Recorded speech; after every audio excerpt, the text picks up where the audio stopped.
ఇప్పుడు కొన్ని express update వార్తలు. పవన్ కళ్యాణ్ పిఠాపురంలో 1,00,000 ఓట్ల మెజారిటీతో గెలుస్తారని, రాష్ట్రంలో కూటమి అభ్యర్థులు 136 శాసనసభ స్థానాలు, అలాగే ఎక్కువ శాతం పార్లమెంటు స్థానాలను కైవసం చేసుకుంటారని, పవన్ కళ్యాణ్ గెలుపు ఖాయమని సినీ యాక్టర్ పృథ్వీరాజ్ తన అభిప్రాయాన్ని వెల్లడించారు. తిరుపతి ప్రెస్ క్లబ్ లో సోమవారం సాయంత్రం ఆయన మీడియా సమావేశంలో మాట్లాడారు. రాష్ట్రంలో కూటమి ప్రభుత్వం తప్పక వస్తుందని, తాను చంద్రబాబు నాయుడు ఆశీస్సులతో తిరుమల తిరుపతి దేవస్థానం ఎస్వీబీసీకి చైర్మన్ తప్పకుండా అవుతానని ఆయన ఆశాభావం వ్యక్తం చేశారు.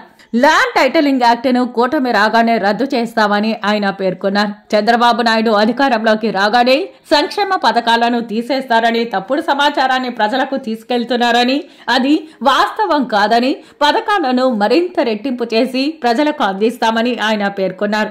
ఈ విలేకరుల సమావేశంలో టీడీపీ నగర అధ్యక్షుడు వట్టికుంట శంకర్ నారాయణ, జనసేన పార్టీ నాయకులు పాల్గొన్నారు.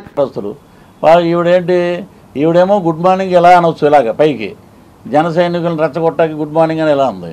మరి ఈవిడొచ్చి చంద్రబాబు నాయుడు గారు ఒక దరిద్రుడు జైల్లో ఉంటే ఇంకో దరిద్రుడు సపోర్ట్ చేశాడని పవన్ కళ్యాణ్ గారిని నువ్వు మాట్లాడితే నీ విఘ్నత ఆడదానం కాబట్టి ఇంకంతకన్నా ఎక్కువ మాట్లాడకుండా వదిలేసాం మేము. ఒకటే ఆవిడ మినిస్టర్ అయితే మేమందరం ఆ గదిలో రోజా గారు వస్తున్నారండి అని చిరంజీవి గారు అంటే మేమందరం వీళ్ళు మినిస్టర్ ఎవరో అనుకుని ఈమె వస్తుందంటే మేమందరం గదిలోకి వెళ్ళి కూర్చున్నాం, మేమందరం చూడకూడదని. అన్నయ్య పాపం మంచి హృదయంతో ఆవిడకి పట్టుబట్టలు పెట్టి భార్యాభర్తలు ఆశీర్వదించి వాళ్ళకి భోజనం పెట్టి పంపిస్తే నెక్స్ట్ డే ఈ డైలాగు, పవన్ కళ్యాణ్ గారు గాడిద లాంటోడు 55 ఏళ్ళు ఉన్నాయి నీ ముడ్డు కింద నీకు 52 ఉన్నాయి కదా తల్లి. నీకు ఎప్పుడు చూసినా ఇప్పుడు ఎవరైనా మనం అన్నదమ్ముల్ని రాయలసీమలో కానీ ఎక్కడైనా ఆంధ్రప్రదేశ్లో కానీ ఎక్కడైనా సరే అన్నదమ్ములు చూస్తే అన్న బాగున్నాం అన్న అంటాం మనం. ఆనందం చూడాలనుకున్న వాళ్ళందరూ భోగమంతులంతా పోతున్నారు. ఇప్పుడు మొత్తం ఖాళీ నేను ఒక యాడ్ చేశాడు ల్యాండ్ టైటిలింగ్ యాక్ట్ అని. దాని మీద ఏంటో లోకేష్ బాబు మీద కేసు అంట, చంద్రబాబు నాయుడు గారి కేసు అంట. దాని మీద ఎవరు మాట్లాడినా కూడా వారిని అరెస్ట్ చేస్తారంట. అంటే ప్రజలకి మనం మీరు ఈ రకంగా పోతున్నారా నాయన రాజా రాజా అంటుంటాడు. అందుకు బయటికి రమ్మనండి రాజాని, దేత్తడి పోచమ్మ గుడి అయిపోద్ది తెలంగాణలో చెప్పినట్టు.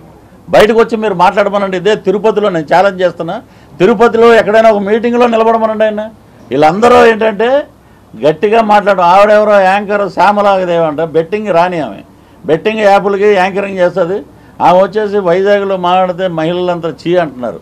ఏంటంటే రోడ్లు బ్రహ్మాండంగా ఉన్నాయంట, జగనన్న పాలన అసలు రామరాజ్యంలా ఉందంట అంటుంటే నీకు అలా కనపడిందా తల్లి? మాకు అలా ఏదో అంటాడు పోసన్ డైలాగే, ఏం మాట్లాడేవరా నరాలు కట్ అయిపోయినాయి అంటాడు చూసారా. అలాగా ఈ మాట ఇలాంటివి చేస్తున్నారు వీళ్ళు.